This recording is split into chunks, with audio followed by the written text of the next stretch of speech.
welcome everyone to our City of Little Rock Board of Directors agenda meeting for the March 4th, 2025 agenda meeting. First, I want to bring to, we'll go forward with our legislative update. I got it right here. No, I can see that. Thank you, Mayor, Directors.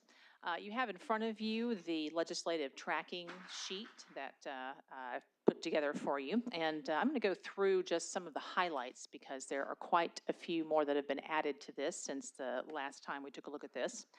The first is House Bill 1057 to amend the law concerning possession of a firearm by certain persons and to permit the restoration of the right to possess a firearm to a nonviolent felon. We are still working on this bill.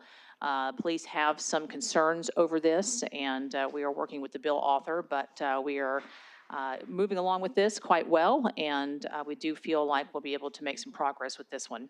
House Bill 1075 to prohibit a local government from regulating the sale or use of a lawn care device or imposing a tax or fee on the use of a lawn care device in certain circumstances. This has been sent to the governor's office. We just wanted to make sure you were aware of it. There have been some cities that have considered whether or not to impose fees on lawn care devices, some of them that are noisier than others, if you will.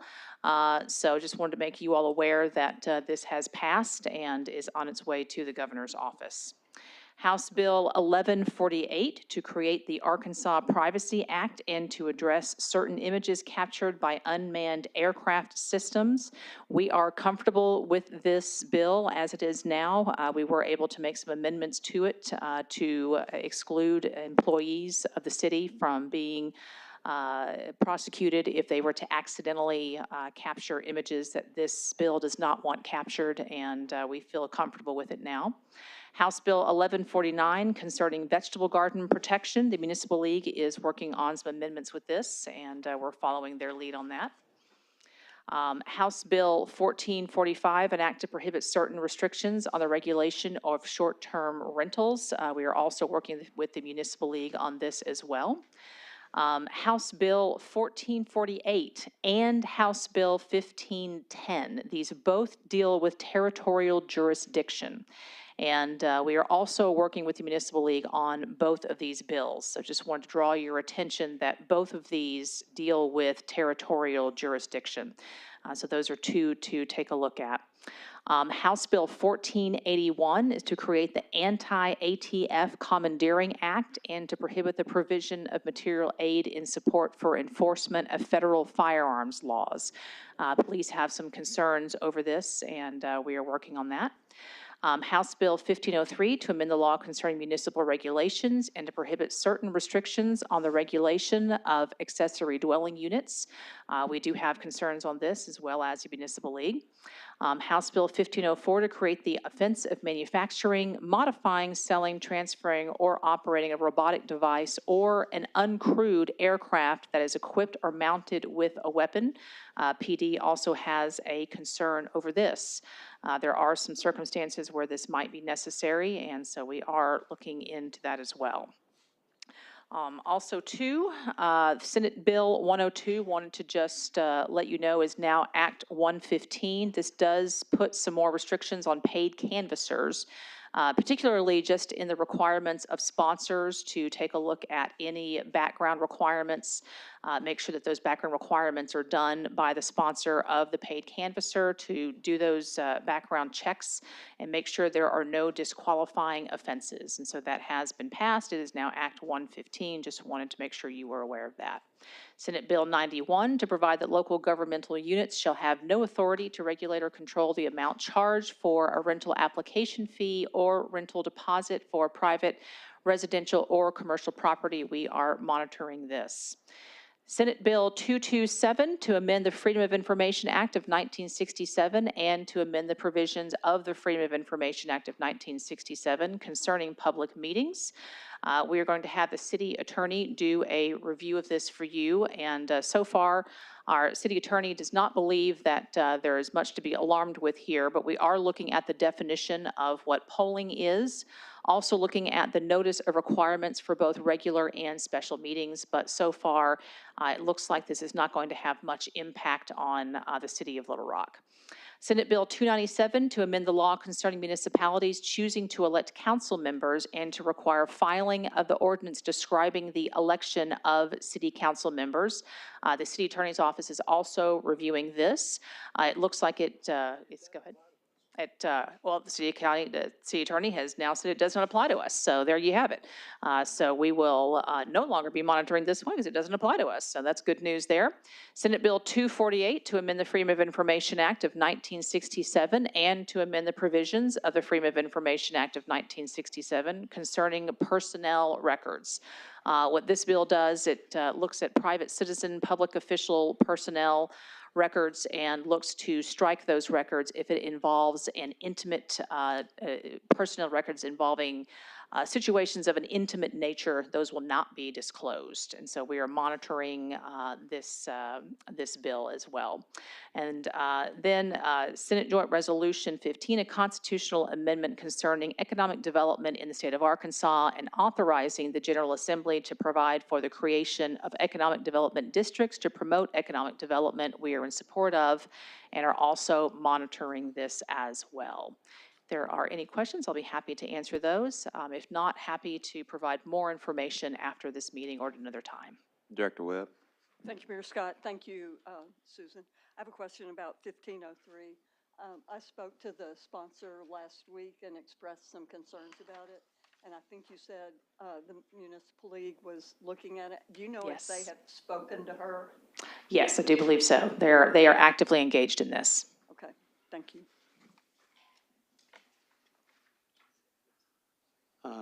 Before Vice Mayor Wyrick and I go to the podium, Director Peck, would you like to give an update? Oh, yes, thank you. So everybody has a... Want to pressure? Okay, I'm Brett. Hi. Everybody's got a flyer. Well, everybody up here does. Just wanted to call attention to people in the audience and watching. Another recycle day at the zoo. This is so easy.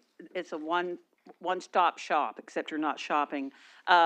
It's at the, whether it's paper shredding, e-waste, bicycles, things that go to Goodwill, plastic, glass.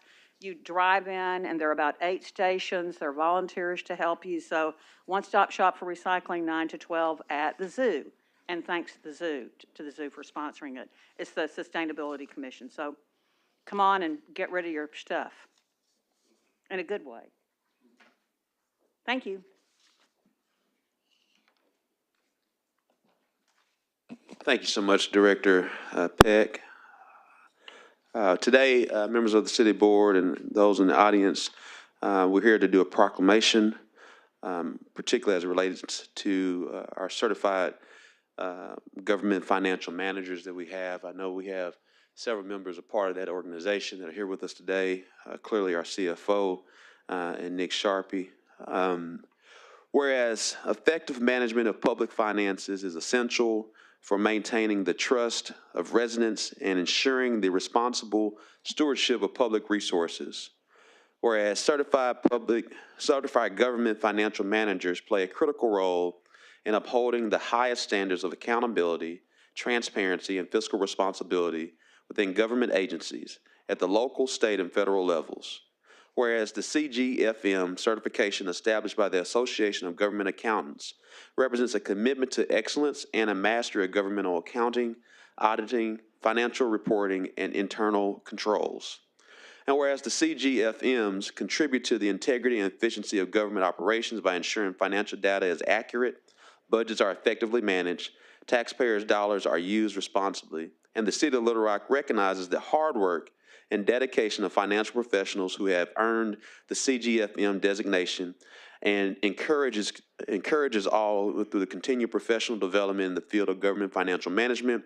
And whereas the City of Little Rock supports initiatives that enhance efficiency in public service, now therefore, I, Frank Scott Jr., Mayor of the City of Little Rock, Arkansas, do hereby proclaim March 2025 as the Certified Government Financial Manager Month. Who's the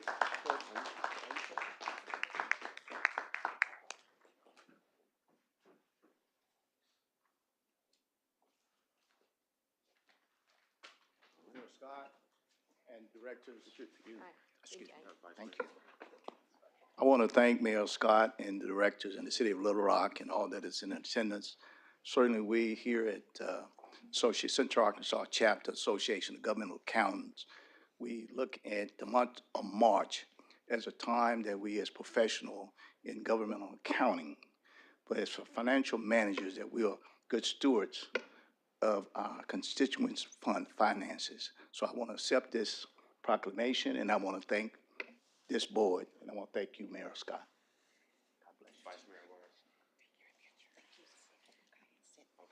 If you don't mind taking a picture, can we? And Vice Mayor Wyrick, how about you getting involved too? We'll get somebody. Aaron.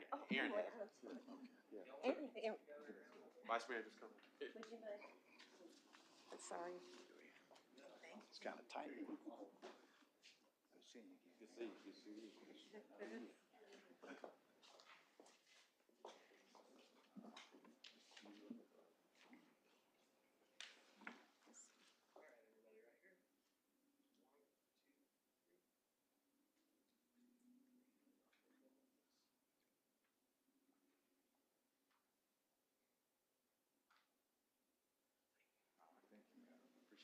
Thank you very much. Thank you very much. We appreciate it. Congratulations. You're welcome. Congratulations. Thank you.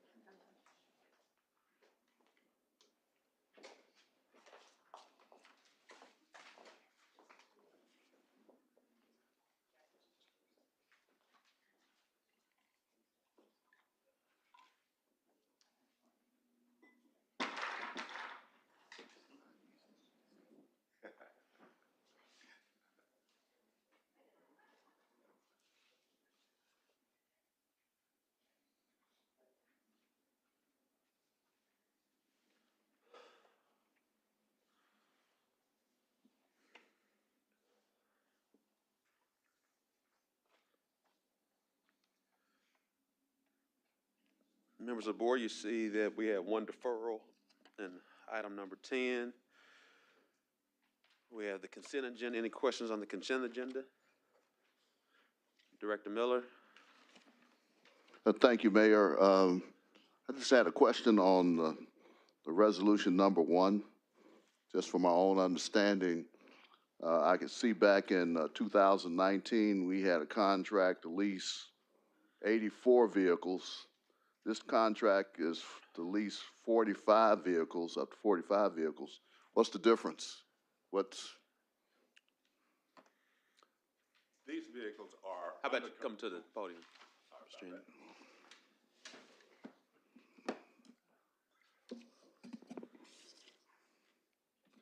Sorry about that.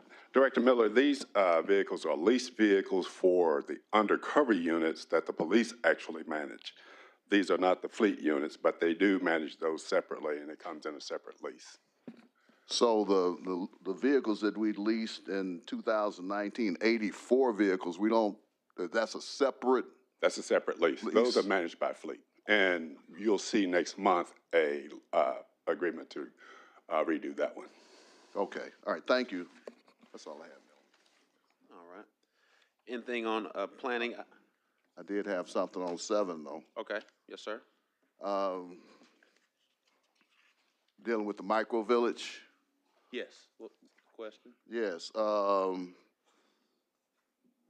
When was our groundbreaking on that? I'm going to probably, Kevin, I want to give you a heads up. I was going to try to call you before the meeting and tell you I was going to ask about this, but yeah, our groundbreaking that we had on that was It's about a year and a half ago. about a year and a half ago. So I get asked questions about it.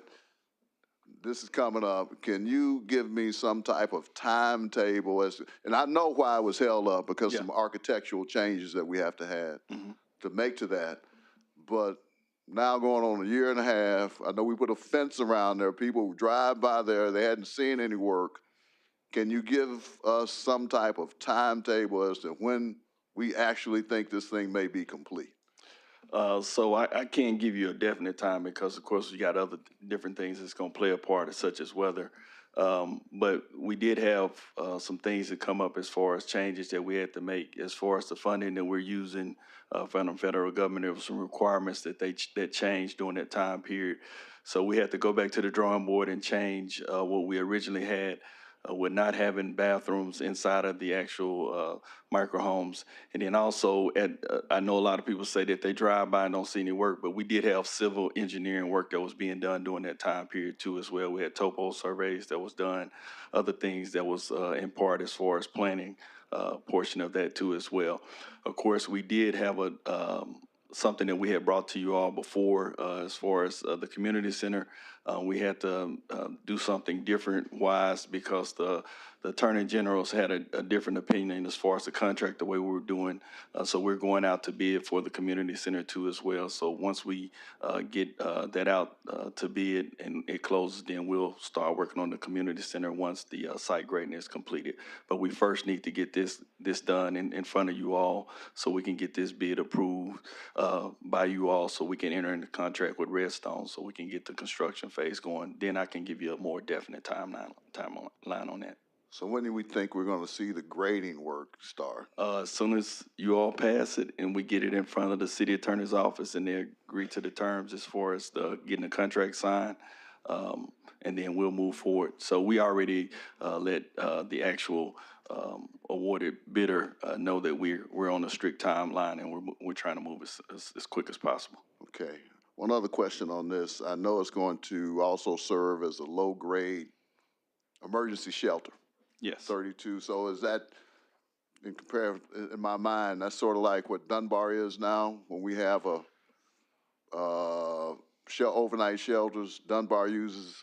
We use Dunbar for that. Correct. This is going to be used for that too? Yes, we do have emergency, in the community center will be an emergency shelter that will be located in the community center so we can house individuals on a nightly basis through the emergency shelter that will be inside. And we'll have a section for men and women. So we'll have 16 available beds for women and 16 available beds for men. Okay. All right. Thank you. Yes. And Director Miller, I just want to reiterate and make sure we make the point. Work has been done as far as what we would call, as you recall, as you know, and we both being in banking, so a lot of the soft cost work is being done right now. The site is more of the hard costs, and that's really the site grading is going to really kind of be the first phase of the construction, and then of course we go to the other pieces of it. So we'll be able to say that despite the legal issues or the legal opinion, and not being the legal opinion of our city attorney, that we clearly could have already started because we selected a contractor, but due to some recent changes with state law on how you select a particular contractor off the TIPS program, we had to double back and restart. And so otherwise we would have already started. Now again, that's a lot of minutia from a state law and a city law perspective, but I want to assure you that we're making certain our eyes on the ball on this because we want it to happen. It's a clear need, and that's the reason why we've already started the soft work. The site work is going to be the first phase, but for the issue with the state law and how we, not how we select, but how they view the TIPS grant today versus what they did a year or two ago is the reason why we had to restart that bid process and add more time to the clock from that. But we hoped, you know, as long as we can get this constructed done hopefully by the end of the year is probably what you're looking to say.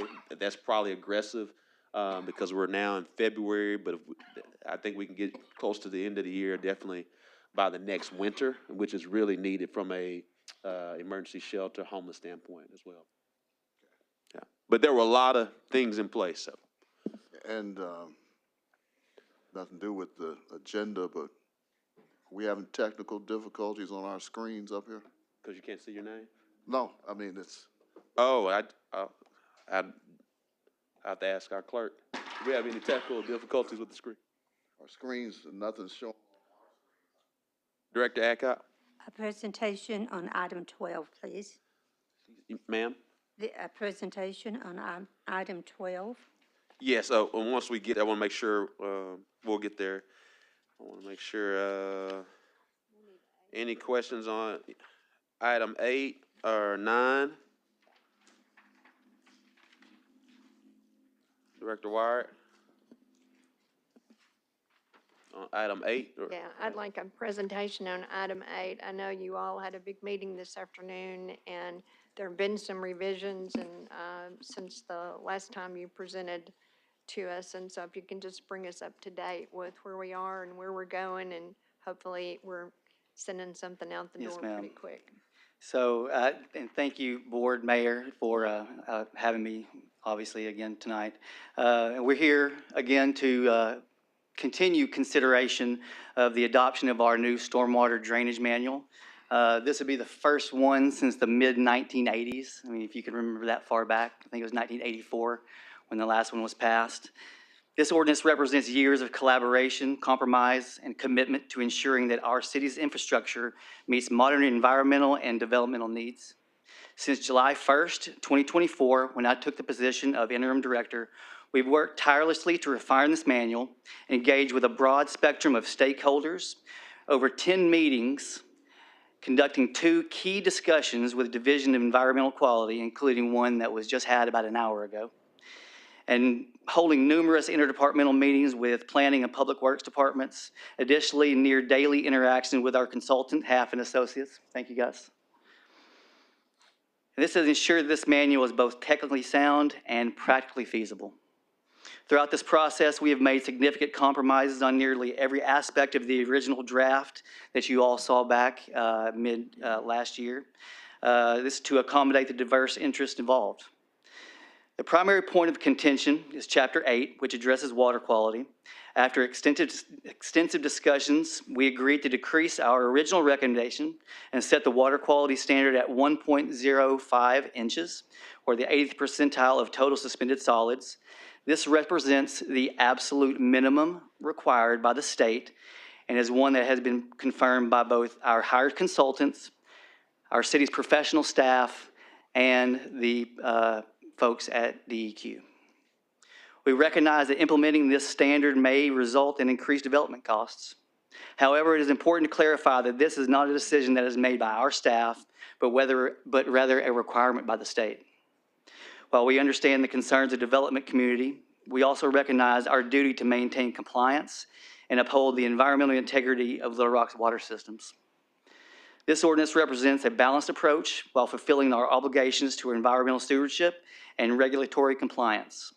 By adopting this new stormwater drainage manual, we take the crucial step forward in improving our water management, mitigating flood risk, which I'm sure we all hear about, and ensuring long-term resilience of our city's infrastructure.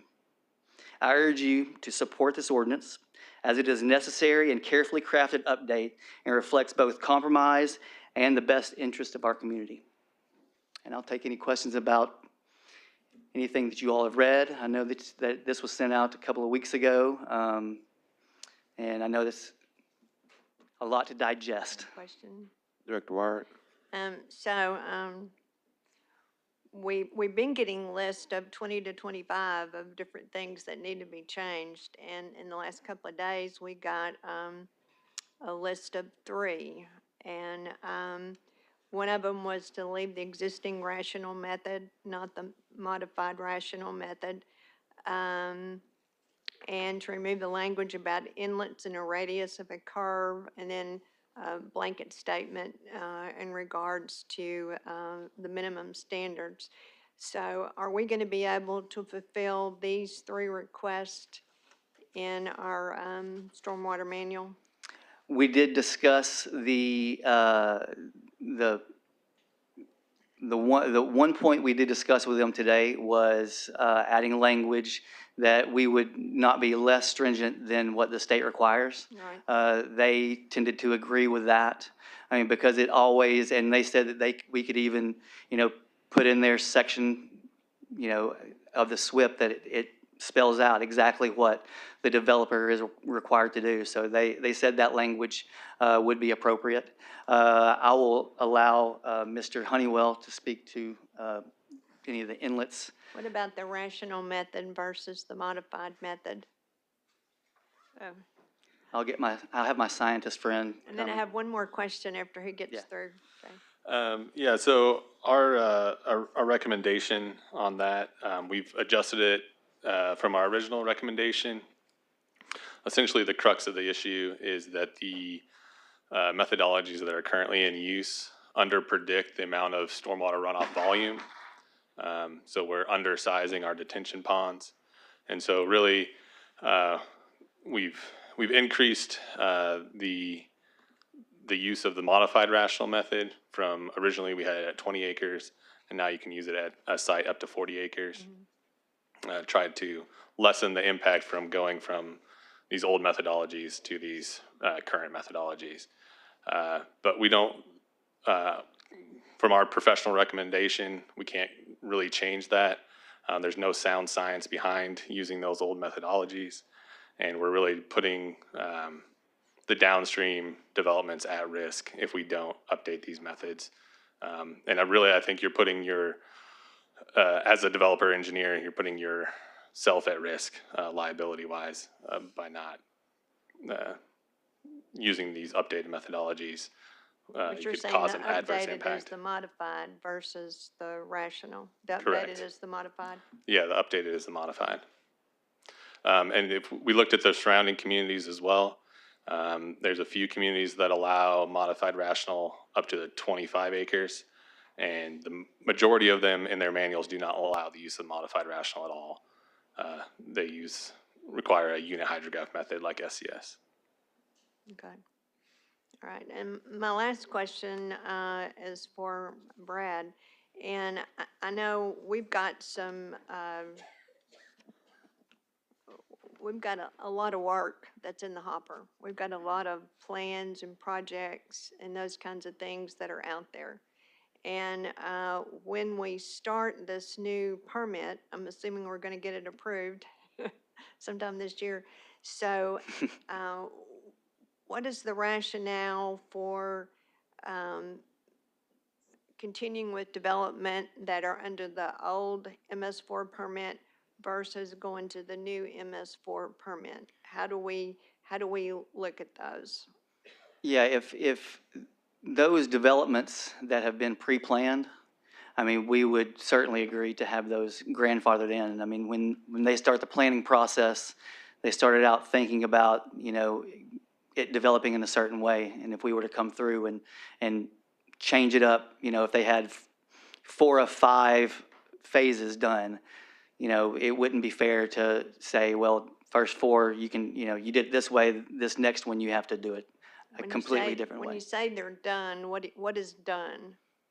Does that mean that you have a When they, approved yes, plat? yeah, when they're final platted, and they start building houses. Okay.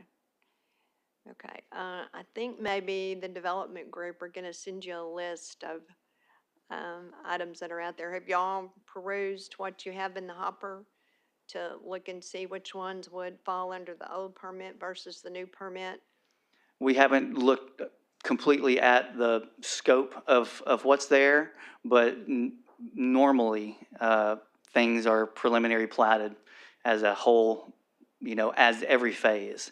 And then they'll come through and final out as they, start developing, out with phase 1, phase 2, et cetera. Okay, and I don't know, does that have to be defined in the stormwater manual? Like which developments or when you start, or is there any definition in there that you have to determine now before you submit the plan? Yeah, I don't think if we're referring to this grandfathering in Right. of certain developments, I don't think that putting it in the manual is the proper place for it. And I'll defer to the city attorney. Maybe in the ordinance would be where I think that something like that would be, because at some point, 40 years down the road, we won't have anything that's grandfathered in. So we'll be dealing with language in a manual that is pointing back to something that.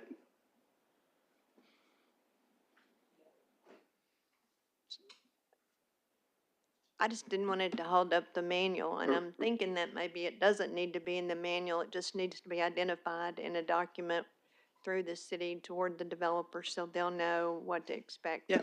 Well, let's just give the attorney some time between now and next Tuesday to have that addressed. Yeah. All right. Well, I don't want them doing anything on the fly. Yeah, let's not. All right. All right, next question. Director Computers. Can you press, Director? I did it right, didn't I? Surprised, weren't you? Brett, I appreciate your efforts. I unfortunately am going to have to probably get some of your time this week because I spent a nice Sunday listening to the development community take you to task and say that you're going to kill development in Little Rock. And then I had all the people in the Heights say that when I brought up the fact that less than an acre, you don't have to do anything, and everybody in the Heights takes a small lot and does nothing but put concrete on it and makes it impermeable, and that makes it where you contribute to stormwater, but we exclude that. And those are points that I think are not addressed by this. So I'm going to ask for some of your time because I think next week's going to be a bloodbath. And right now, I will tell you, I favor what they're saying over what you're saying. But I'll take the time to go listen to what you're saying and see if you can bring me around. Yes, sir. But it is the 0.9 lot in the Heights that Kathy Webb and I fight all the time, where they take a lot that should have a little cottage on it, and it's nothing but concrete. And to say that that's not contributing to excess stormwater and not make them pay, and then to take people that are doing the right thing out west where they're doing development or in southwest Little Rock and find them and make it harder to develop is pretty crazy. And I think it's an economic disincentive to what you're actually wanting to do. So you make a good presentation and you've done a good job since you've been on the job, and you inherited something that if you were not in polite company, you could say in different ways. But this is not a good situation, and it doesn't bode well for our community, for the people who are going to put money in our community by what you're proposing. So you and your consultant are not held in high regard right now by a number of people, and I'll just tell you. So I'll find some time to meet with y'all, and it might be for our benefit an interesting thing to bring the two groups in here together and say, both of you talk about what's going on from what you're saying and both give your perspective in person together, rather than me hearing it for 4 hours on Sunday and now, here. Because there's no way for me to hear the other side say, but this is wrong. And that's the problem sometimes where we get into a complicated issue, is that we don't have the opportunity to have the two sides together, hopefully politely discussing what's going on and what's wrong. But my two issues are the amount of money that's going to cost to develop and the fact that you excluded the smaller acres that I see every day in the areas where I live that are doing nothing but putting more water and water that shouldn't be there everywhere, and we exclude people for doing what I think is the wrong thing. So I'll call you and we'll get it ready. Yes, sir. Director Wyrick? Yeah, I just want to add that we're on a timeline here. We have to have this permit to ADEQ by the end of March. And so whatever the details are for a meeting, it needs to happen really, really quick, so we can pull the stormwater manual together, the MS4 permit together, and ship it off to ADEQ. Because when is the deadline? March March 31st. 31st, yeah. So Director Computers, I think what Director Wyrick, I don't know if you heard her, she's sharing that whatever meetings that you're referring to, our deadline is March 31st, and we already have an extension. And so I just make sure everyone's clear, because we paid extra money to even be at this point. And so then the city board would have to vote to extend for another extension subject to the confirmation of ADEQ. And so we've already ran a tab of $330,000. Yes, sir, plus. So And we've been going through this process with the stakeholders for how long? With the stakeholders, our contract with HAF ran out on the day I started as interim director on July 1st. And that's when, I mean, we basically almost started anew, because no one, besides the consultant, no one that is involved right now was involved then. And so we've tried, again, we've met over 10 times. I mean. So you've been meeting for 8 months? Yes, sir. You yourself, and then started before then? Yes, it did. It started. And again, I'm just sharing this with the members of the board because this will come up and there'll be questions asked by you. Why are we spending more money, if that's what the board wants to do? But again, I want to, if I'm heard you correctly from both, from you, Brad, Director Jordan, ADEQ is telling us this is what we need to do. Yes, sir. So ADEQ is increasing the cost on the development community, not the city of Little Rock, correct? That is the point I'm trying to underline. Yes, sir. So members of the board, again, I want us to all be clear. We're under the gun, under a deadline by March 31st. Yes, sir. We've already spent $331,000. We've been meeting for 2.5 years. We started over meeting again the past 8 months. We've had many different concessions and compromise. The cost is not the city of Little Rock. We are not burdening the development community. ADEQ is telling the city of Little Rock to burden the development community. I want to be very clear. And so that's not too many. So we can have 4 and 5 hour meetings next week. But at the end of the day, we have a deadline that we got to stay in compliance unless ADEQ changes their mind, which they have told us they're not. Yes. And I will say, Mayor, because Director Kapuris referenced it, we did ask in our meeting this afternoon, we did ask DEQ about those under 1 acre, and they said that that was not a part of our MS4 permit currently. So, I mean, we can definitely revisit that at a later date, but as our current permit stands, that's the requirement is 1 acre and over. So so I think what I heard Director Kapuris, he's concerned not about the 1 acre or less than 1 acre. He's concerned that the notion that if it is less than 1 acre, that it is not contributing to the overflow.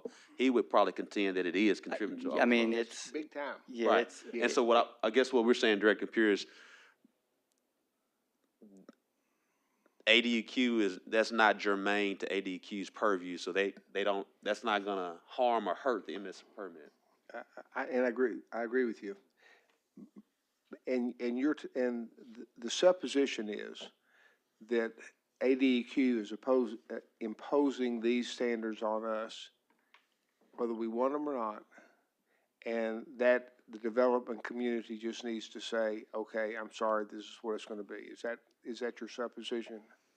Well, we've put in some, additional not requirements, but ways that you can you add in different sort of developmental features to lessen, cost, lessen, and improve the water quality. But I, like you, Director Kapuris, I am concerned about the cost of all of this. I think that in every meeting that we've been in, I think that I have started our meetings out saying that I am concerned about how much this is going to cost. I'm an economic developer. I'm not an engineer. I care about how much things cost. I want rooftops. I want tax base risen. I want the city to not see development go down, but to see development go up. So staff has been and always will be amenable to anything that would help toward that end. And I appreciate that. Then tell me this: if you're a developer, if I'm a developer, I'm not a developer, so I can ask this. If I'm a developer and I'm looking to develop 100 acres in West Little Rock, or 100 acres in Hot Springs, or 100 acres in Benton, or 100 acres in Bentonville, is the same percentage increase in my cost the same if I'm in any one of those 4 locations? I think in the smaller cities, it may be less, but Miles, if you want to speak to that, that's more technical. Yeah, so I think, there's obviously different requirements based on the municipality that you're in. Specifically, detention, design, all those kind of things. But the one thing that we kind of clarified with ADEQ this afternoon is that all general construction site permits, so that's everything above an acre plus some other sites, those all have to comply no matter where they are in the state.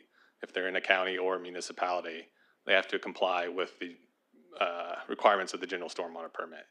And one of those requirements is post-construction water quality, which is what we based our requirements on. So let's just say, since this is more germane to us, if you're going to develop 100 acres in West Little Rock or in Benton, is the cost the same? I mean, I'm looking at. The answer is no, Director Yeah, Pierce. no. I mean, a smaller city than Little Rock is going to be cheaper than Little Rock. No, I'm talking the about land costs. the regulations you're imposing. Are the imposed regulations the same in Benton and Bryant or in Little Rock? They're not the same. I mean, for instance, we were looking at, I think is it Bryant? Mm-hmm. Bryant is the one that doesn't allow the modified rational method for your detention design. And the city of Benton actually, I believe it's Benton, points to the Little Rock Drainage Manual as their requirements for stormwater. So the bottom line is, I think what you're saying is it's cheaper to develop there than it is in Little Rock. Is that right? I mean, the site factors are innumerable. I'm talking about I'm not talking about the cost of property or the cost of the construction. I'm talking about the cost of complying with these regulations. It's a real bottom line issue to me. If we're driving people out of Little Rock who want to develop, then I'm having a problem with what you want to do. So this is a bottom line issue. If what we're going to cost developers to develop here is more than if they have the equivalent number of acres outside the city limits or in Bryan or Benton or Cabot, then there's a problem. And Director Pierce, what I think they're trying to share with you is you are asking a question if it was apples to apples, and it's not. ADEQ looks at Little Rock differently than it does another city, and so we have a different standard as it relates to the state. The economy as it relates to the land prices, things of that nature, it's cheaper by land many times in another city than it is ours. But what your question on the bottom line is as it relates to the regulatory from that standpoint is, believe me, as someone who's also pro the number of housetops and rooftops that are here in this city, I don't like it either. So I don't think anybody on this board wants to do anything that reduces developers' ability to have strategic growth in the state's capital city. However, the state's capital city has to navigate and abide by the state government. We can't tell them no. And I guess what Brad is sharing with you is that we've met for 2.5 to 3 years. Not only did we meet, we started over for another 8 months to give another fresh set of eyes. We extended the deadline that graciously was given to us by ADEQ, and they've told us the deadline's the deadline. This is what you have to do. And so we could have a bloodbath the next week, but the deadline's still going to be the deadline. And so when I ask this question of Brad, and maybe this may get us somewhere, Brad, is there any wiggle room in the MS-14 from the standpoint of that we can phase in the cost? I know some of my developer friends are saying it's going to add in, because of the metrics, whatever that metrics is, 15 to 20,000. Is there a way that we can phase in that 15 to 20,000 over a period of time? That's one question. Not all the details, but is that a yes or a no? That is a no, we cannot phase in. All right. Second question if we can't phase in, if we know we have a certain metric, can we reduce what we want to do and still achieve the MS-14? Yes or no? State that again another way. Let's say if we're trying to get to Y, but we want to start out with X for a certain number of years, can we do that? It still may be an increase, but it may not be as much of an increase right now. Well, we asked them today about the phasing in of the water quality, and they said that that is an absolute no. I mean, So ADQ has told us yes, we cannot phase in water quality. yes, sir. They told us that this So afternoon. let's make sure every developer in the city of Little Rock knows that ADQ told us, if you're telling me correctly, we cannot phase it. And the reason why I say that to Director Computer Center on the board, that phasing in the water quality is that what creates this $15,000 to $20,000 extra in the development cost. Am I correct? Yes, sir. So I want to ask again. Maybe Flaherty hears this. ADQ is telling us we cannot phase in the water quality. That is We true. asked. Yes, we asked today. So, Oh, excuse me. No, I'm sorry. you got it. But, and I agree with everything you said, and you said it eloquently and very clear. My question to you is what they're telling us the same thing they're telling people in Benton and Bryan? And that's the issue, is an issue of equity. Are we doing more than they're doing someplace else? Are we being held to a higher standard? And if we are, that's my problem. Now it's a real clear issue. I know what they're telling us. I know we have to have something by the end of next month. But if we're being held to a higher standard than somebody else is, that's not fair. That's my question. And so your supposition is they're telling us what the standard is. Fine, I can agree with that. I do that all day long with every day in medicine. They say this is the standard and I do it. But they don't say the standard of doing a colonoscopy in Little Rock is this and the standard of doing a colonoscopy in Benton is different. That doesn't work. Everybody has to have the same standard to make it fair. So that's the question I want you to answer something, not today, for me when we talk. Yes, sir. Because if you can't answer that question, I'm going to be real opposed to this. I will have your answer. Thank you. And make sure you ask ADQ that. It needs to be ADQ answered.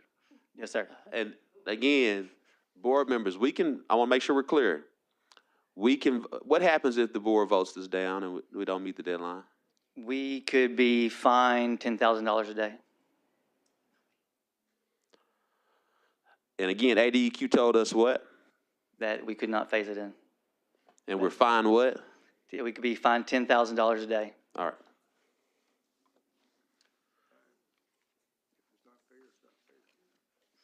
You want to talk about the goal?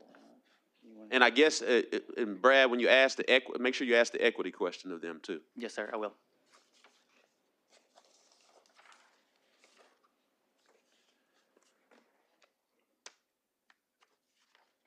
All right. Director Adcock?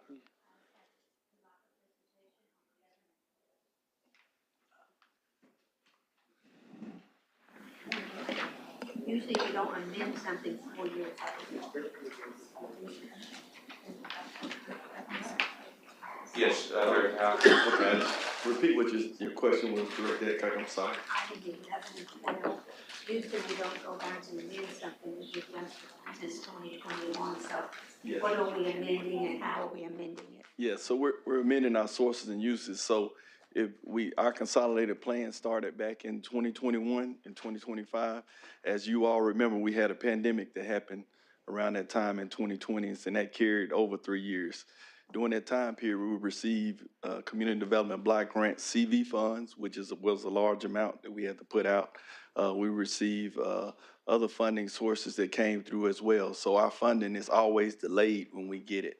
And so now our focus has changed a little bit on what we're doing. We're more pro choice of providing more affordable housing. We have some other projects that we have to do under HOPWA as well as our home funds. And so we also have received program income that's came back in from the sale of the houses that we use additional funding to. So we want to amend our actual annual action plan that we put before you all, that we submitted to HUD, to do more different activities that will allow us to spend this money in a timely fashion. Okay, so is this going to allow us more money to do more funding? No, so it will allow us to do more activities under the funding that you all approved for 2022 fiscal year, funding that we received. So we'll be able to go do home buyer counseling, we'll be able to do some more affordable housing projects. Before that, our home funds were used for rehab as well as doing new constructions and rehab. And currently, the best way to use these funds as far as the need that we have is to do affordable housing. And also, we can get the money back to do more affordable housing. So it will allow us to do more affordable housing projects and receive additional funding with this source of use of funds. So yes, your answer is correct. And that's both 11 and 12? Yes, ma'am. One is for the amendment of the sources of uses, which is number 11, and 12 is to allow the city manager to submit the actual the action plan that's been amended to HUD. Okay. About approximately how much more money would that allow us? It just depends on the number of units that we're able to do. I think that's, we have close to $1 million that we're allocating for, under the home use, which will allow us to have additional $1 million to do affordable housing. Okay, thank you. All right, thank you. All right, members of the board, any questions, concerns? Questions or concerns?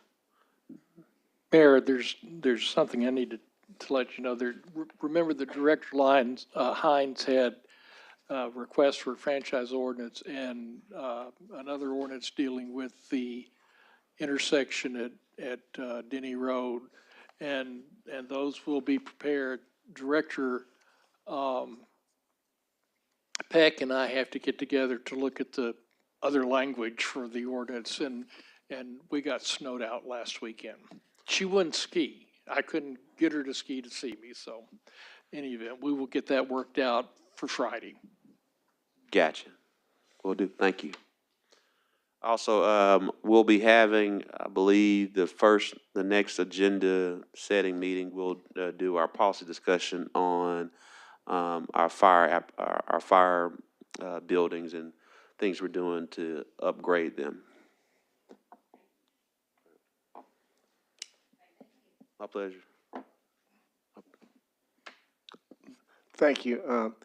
I had asked for a discussion about waste management and plastics 4 or 5 months ago, and it has been, I don't know where it is in the hopper, but if you could just check and see when we put it on. Yeah, sometime. it's coming right after hers. Thank you. All right. I hadn't heard. I just was curious. Thank you. All right. Meeting adjourned.